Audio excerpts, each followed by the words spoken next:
Today I'm going to discuss about a very common problem to all the parents out there.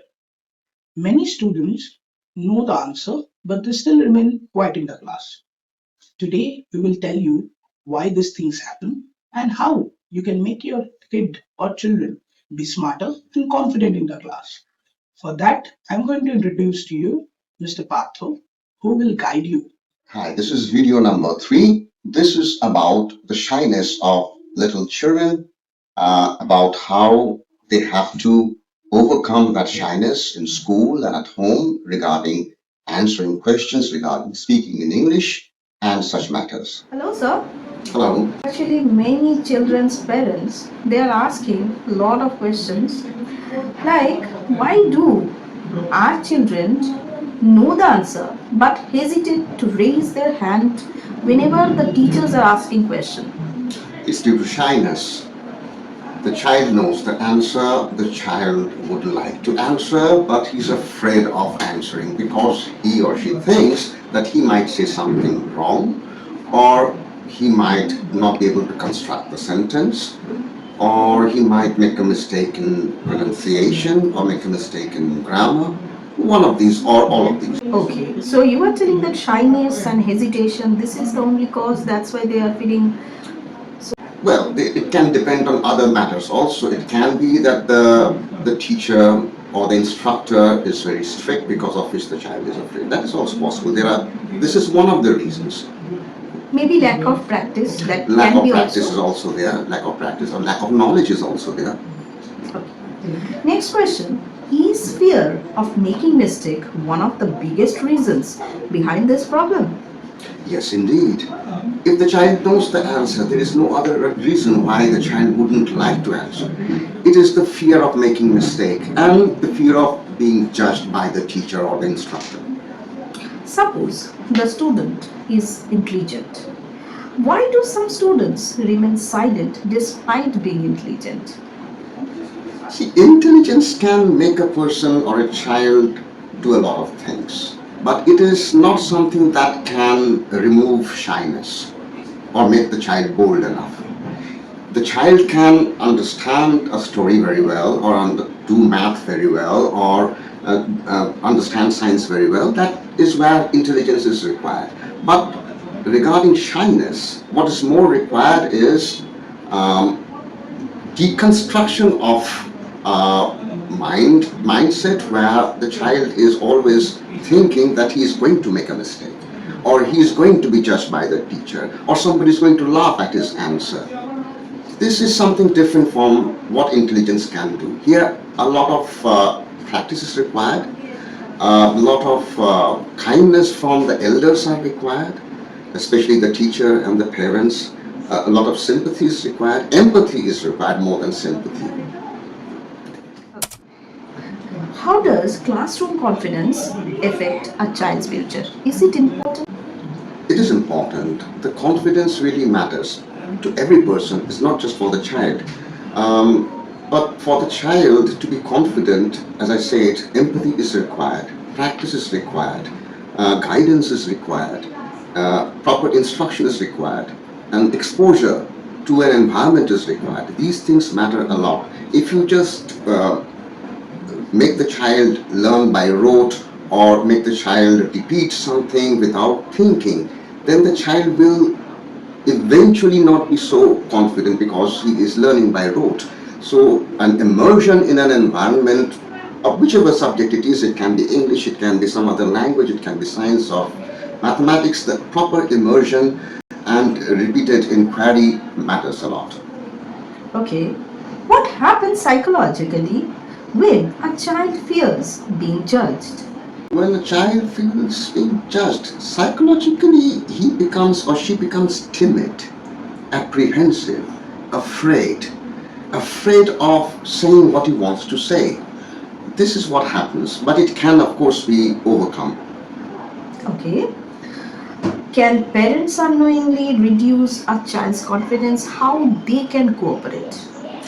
Parents can, and in many cases they do in fact, reduce the child's confidence, not just unknowingly, sometimes even knowingly. That is something really strange, but it is true. Sometimes, yes, The child's confidence can be reduced by the parents, the teachers also. If they think that they know something better and they try to impose it on the child, or they ridicule the child, or they make fun of the child's attempts to say something. Okay, if a child who is very much lazy and non-stop not listening anything, then what the parents will do? There is no such thing as laziness actually. Laziness is a wrong concept. The child is procrastinating. The reason is that he's unable to begin or continue something because there is some impediment somewhere in his or her mind. That is, the child is thinking that he cannot do or he cannot continue or he cannot progress in certain matter. So the child delays it.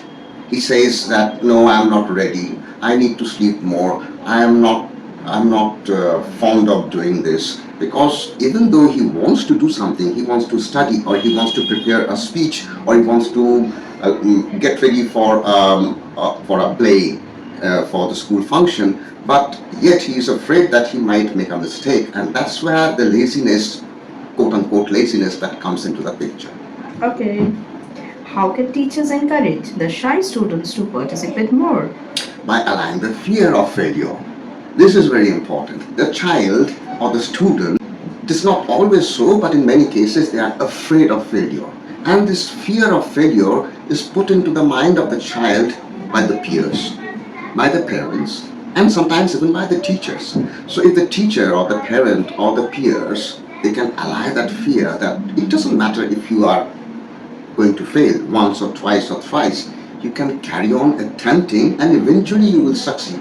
If this mindset can be inculcated into the child, into the student, then the student will eventually say, it doesn't matter, I will try anyway. Does spoken English practice help children become more active in class?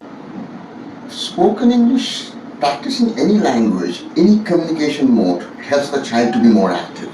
If he can communicate, if she can communicate with other children, if he or she can communicate with the teacher, then of course he's going to be more active, because hey, communication matters a lot. Without communication, it's very difficult to be active because one part of our mind is not working in that sense. So you tell me that if a student is talking in Bengali and if a student is talking in English, what will be the difference nowadays? Because please tell, regional language, which is very much important because that is the mother tongue as well. Yes. And for kids, the spoken English part, the role, please tell that.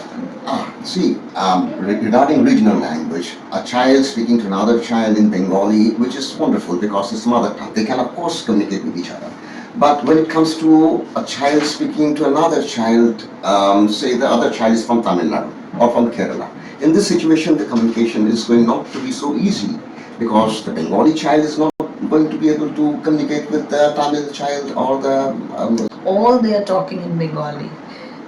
Then what they should do? They should talk in Bengali and they will communicate with each other and they will exchange their thoughts, or they should try other languages too.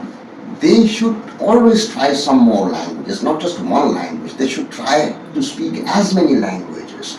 There is a saying that the limit of our knowledge is the language in which we can speak. So if you can speak in only one language, your knowledge is limited to that language. So if you are speaking many languages, at least English, then the child not just can communicate with another child or with the teacher, but can read a lot of books. Okay. So thank you. So what daily habits can help a child become more outspoken? Listening to proper English and communicating, that is speaking to some other people in English, writing English as much as possible, reading English. Reading books is very necessary. This is what I really emphasize upon. As a child, as a secondary school student, I was reading the regional language, Bengali language books, because I was not very good in English at that time. But our teacher said the best way to better your English is to read English books. So I started reading English classical books such as Daniel Defoe and some other storytellers, other authors. And that helped me to increase my vocabulary, helped me to streamline my grammar, and gave me the confidence to construct sentences better. Okay. What message would you like to give to the students who know the answer but stay silent always? The only thing that I can say is that take a shot. Take a shot, try, attempt. You fail, somebody might laugh, so what? Please try again. And eventually, when you will succeed, the laughter, the mocking, the ridicule will end. And the point is to end those mocking, those laughters, those ridicules. It is a challenge. Accept that challenge. Do it. Thank you. Nice talking to you. Thank you so much.